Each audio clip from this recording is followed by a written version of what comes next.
আসসালামু আলাইকুম ওয়া রাহমাতুল্লাহ। এডুকেশন নিউজ চ্যানেলের পক্ষ থেকে আপনাদের সকলকে স্বাগত।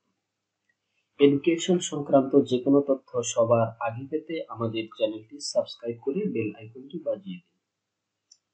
আর যে বিষয় নিয়ে কথা বলবো সেটি হলো বিসিএস পরীক্ষার জন্য সর্বনিম্ন শিক্ষাগত যোগ্যতা কি লাগবে এবং কোন কোন বিষয় আপনার পরীক্ষায় অংশগ্রহণ করতে হবে, উহার মান বন্টন কি, সেই বিষয় নিয়ে আলোচনা করব।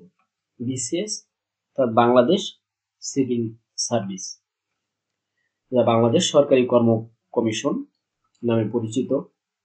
তো বিসিএস এর আবেদনের জন্য সর্বনিম্ন শিক্ষাগত যোগ্যতায় বলা রয়েছে যে বিসিএস তো সাধারণ দুইটি ভাগে ক্যাডার থাকে। একটি হলো সাধারণ ক্যাডার, যেগুলো প্রশাসন ক্যাডার, আর একটি থাকে শিক্ষা ক্যাডার বা শিক্ষা, যেটা প্রফেশনাল ক্যাডার বলে, প্রফেশনাল বা শিক্ষা ক্যাডার থাকে। তো সাধারণ যেই প্রশাসন ক্যাডার রয়েছে সেই ক্যাডারের আবেদনের জন্য সর্বনিম্ন যোগ্যতায় বলা আছে যে কোনো স্বীকৃত বিশ্ববিদ্যালয় হতে স্নাতকোত্তর ডিগ্রি অথবা স্বীকৃত বোর্ড হতে এইচএসসি পরীক্ষা পাশের পর 4 বছর মেয়াদী শিক্ষা সমাপনী ডিগ্রি অথবা সমমানের ডিগ্রি। তবে কোনো পরীক্ষার্থী কোনো প্রার্থী শিক্ষা জীবনে একাধিক তৃতীয় বিভাগ শ্রেণী বা সমমানের জিপিএ থাকলে তিনি যোগ্য বলে বিবেচিত হবেন না।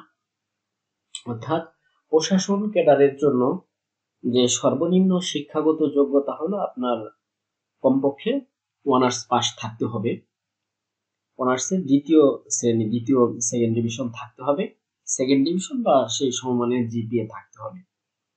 আর শুধু ডিগ্রি থাকলে ডিগ্রি দিয়ে বিসিএস এ আবেদন করতে পারবেন না। হ্যাঁ, ডিগ্রি সহ যদি আপনার মাস্টার্স থাকে আর মাস্টার্সে যদি ফার্স্ট ক্লাস থাকে তাহলে আপনি বিসিএস এর জন্য আবেদন করতে পারবেন। এটি হলো প্রশাসন ক্যাডার, যেটা সাধারণ ক্যাডার বলা হয়, তার জন্য। আর শিক্ষা ক্যাডার, যেটি শিক্ষা ক্যাডারের জন্য যোগ্যতায় বলা আছে যে শিক্ষা ক্যাডার অর্থাৎ বিসিএস সাধারণ শিক্ষা সরকারি সাধারণ কলেজ সমূহের জন্য। অর্থাৎ সরকারি যে সমস্ত কলেজ রয়েছে বা কোনো সরকারি মেডিকেল কলেজের যে প্রভাষক লেকচারার রয়েছে তাদের জন্য শিক্ষাগত যোগ্যতা বলা হয়েছে যে এখানে বাংলার প্রভাষক, তার জন্য কোনো স্বীকৃত বিশ্ববিদ্যালয় হতে সংশ্লিষ্ট বিষয়ে প্রথম শ্রেণী বা সমমানের জিপিএতে স্নাতকোত্তর ডিগ্রি অথবা দ্বিতীয় শ্রেণী বা সমমানের জিপিএতে অনার্স সহ দ্বিতীয় শ্রেণী বা সমমানের জিপিএতে স্নাতকোত্তর ডিগ্রি অথবা সংশ্লিষ্ট বিষয়ে 4 বছর মেয়াদী ন্যূনতম দ্বিতীয় শ্রেণী বা সমমানের জিপিএতে স্নাতক সম্মান ডিগ্রি। অর্থাৎ কোন স্বীকৃত বিশ্ববিদ্যালয় হতে, অর্থাৎ যে এই বাংলা বিষয় সহ মাস্টার্সে প্রথম শ্রেণী থাকতে হবে, অথবা অথবা এই বাংলার উপরে 4 বছর মেয়াদী অনার্স থাকতে হবে, দ্বিতীয় সেকেন্ড ক্লাস থাকতে হবে, সেকেন্ড ডিভিশন বা সেই সমমানের জিপিএ থাকতে হবে। আর শুধু ডিগ্রি যারা করেছেন তারা কি অনার্স ইসের জন্য, এই সাধারণ শিক্ষা ক্যাডারের জন্য আবেদন করতে পারবেন না। হ্যাঁ, ডিগ্রি সহ যদি মাস্টার্স থাকে, মাস্টার্স যদি ফার্স্ট ক্লাস থাকে তাহলে আবেদন করতে পারবেন। আর যদি শুধু অনার্স থাকে, অনার্সের সেকেন্ড ক্লাস থাকলেই আপনি বিসিএস এর আবেদনের যোগ্য।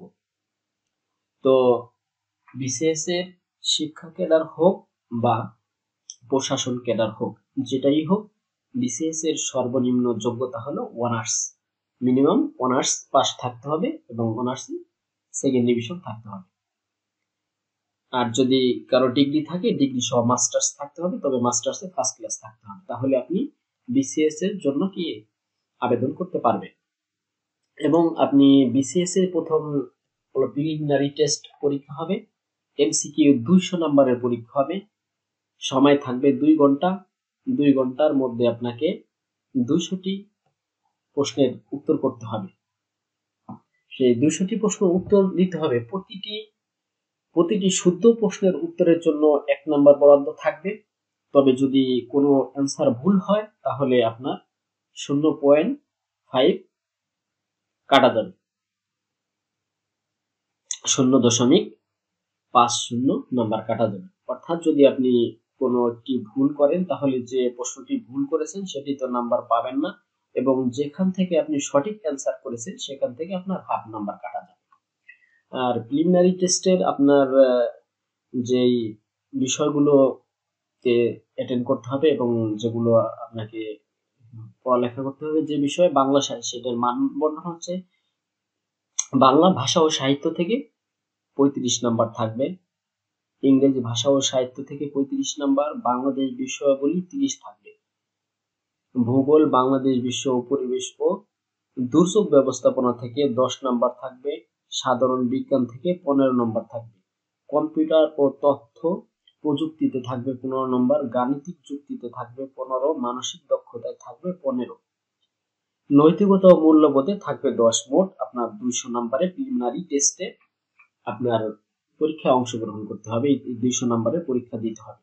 200 নম্বরের পরীক্ষায় যদি আপনি মেধা তালিকায় টেকেন, উপর থেকে তারা মেধা তালিকা নির্ণয় করবে কি পর্যন্ত কতজন নেওয়া হবে, সেটা যদি টেকেন তাহলে আপনাকে রিটেন পরীক্ষায় অংশগ্রহণ করতে হবে।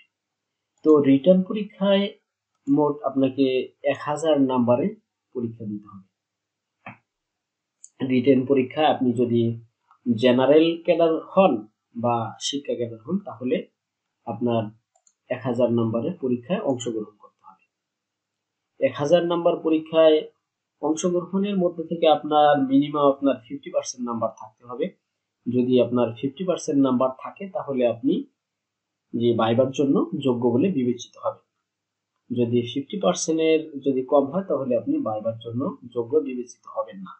যে লিখিত পরীক্ষার বিষয়ভিত্তিক নাম্বার এবং মৌখিক পরীক্ষার নাম্বার বন্টন সাধারণ ক্যাডারের জন্য, যারা সাধারণ অর্থাৎ প্রফেশনাল, যারা প্রশাসন ক্যাডার, তাদের জন্য বাংলায় থাকবে 200 নাম্বার, ইংরেজিতে থাকবে 200 নাম্বার, বাংলাদেশ বিষয়াবলীতে 200 নাম্বার থাকবে এবং আন্তর্জাতিক বিষয়াবলীতে থাকবে 100 নাম্বার, গাণিতিক যুক্তি ও মানসিক দক্ষতায় থাকবে 100 নাম্বার, সাধারণ বিজ্ঞান ও প্রযুক্তিতে থাকবে 100 নাম্বার এবং মৌখিক হবে 100 নাম্বার। এই মোট আপনার 1000 নাম্বারে পরীক্ষায় অংশগ্রহণ করতে হবে।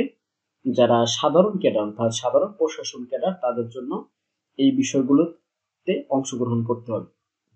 আর যারা প্রফেশনাল বা টেকনিক্যাল ক্যাডার অর্থাৎ যারা শিক্ষা ক্যাডার হবেন তাদের মানবন্ধন, তারা বাংলায় থাকবে তাদের 100, ইংরেজিতে থাকবে 200 নাম্বার, বাংলাদেশ বিষয়াবলীতে থাকবে 200 নাম্বার এবং আন্তর্জাতিক বিষয়াবলীতে থাকবে 100 নাম্বার, মানসিক গাণিতিক যুক্তি ও মানসিক দক্ষতায় থাকবে 100 নাম্বার, পদ সংশ্লিষ্ট সার্ভিসের জন্য প্রাসঙ্গিক বিষয়ে থাকবে 200 নাম্বার। অর্থাৎ আপনি যেই বিষয়ে পড়ালেখা করেছেন, অনার্স মাস্টার্স করেছেন, ওই পদ রিলেটেড যে সাবজেক্ট থাকবে ওই সাবজেক্টে আপনার 200 নম্বরে পরীক্ষা দিতে হবে এবং মৌখিক পরীক্ষায় আপনার 100 নম্বর। এই মোট 1000 নাম্বার পরীক্ষায় আপনাকে অংশগ্রহণ করতে হবে।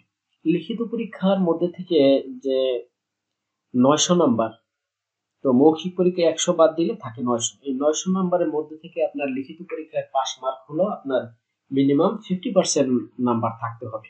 তো 900 র অর্ধেক 450, তো 450 নাম্বার যদি পান তাহলে আপনি ভাইবার জন্য যোগ্য বলে বিবেচিত হবে।